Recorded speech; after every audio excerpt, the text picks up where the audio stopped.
Yun, no?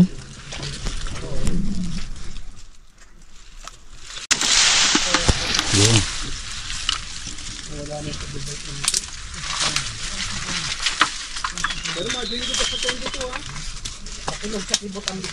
Uy, nakakula, oh.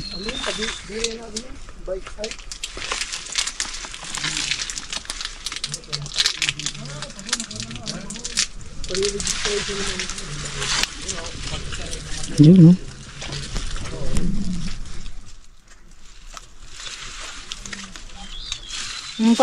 Parang mga buto niya yung nasa labas na. So, parang mga buto pala niya. Malutong.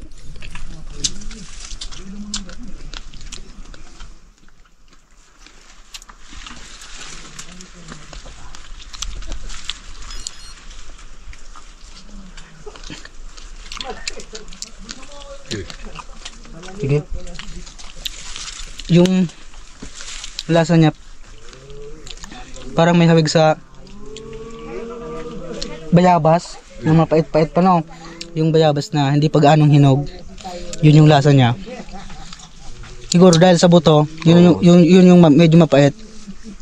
Pero yung lasa niya, hindi naman siya gaanong matamis, di rin gaanong maasim. Matubig lang siya.